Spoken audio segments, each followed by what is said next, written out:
তোমার রব কি বলে জানো? তুমি যাকে আমার চাইতে বেশি ভালোবাসবে, আমি তাকেই তোমার কাছ থেকে দূরে নিয়ে যাব আর তোমাকে বড্ড একা করে রাখবো। তিনি আরো বলেন, কখনো বলবে না যে তাকে ছাড়া আমি বাঁচবো না, কিন্তু আমি তোমাকে তাকে ছাড়াই বাঁচাবো। পিছনের সব আবেগ কেড়ে নিয়ে তোমাকে দিব্যি সামনে এগিয়ে নিয়ে যাব। তুমি কি দেখো নি, ঋতুরাও যে 2 মাস পর পর বদলাতে থাকে, ছায়া দেয়া গাছের পাতাও তো শুকিয়ে যায়, আর যখন সবর হারিয়ে ফেলে তখন ঝরে পড়ে। কিন্তু তোমার রব তো ধৈর্যশীল ও পরম দয়ালু। তিনি তো সেই ঝরে যাওয়া পাতার ঢাল থেকেও সবুজ পাতা গজান।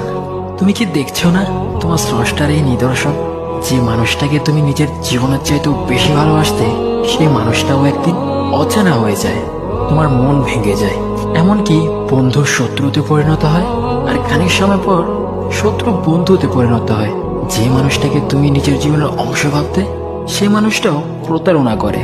বুঝি না, এত কিছু হওয়ার পরেও তুমি তোমার রবকে বাদ দিয়ে সেই মানুষগুলোর উপরই ভরসা করো, যারা তোমাকে প্রতিনিয়ত কষ্ট দিয়ে।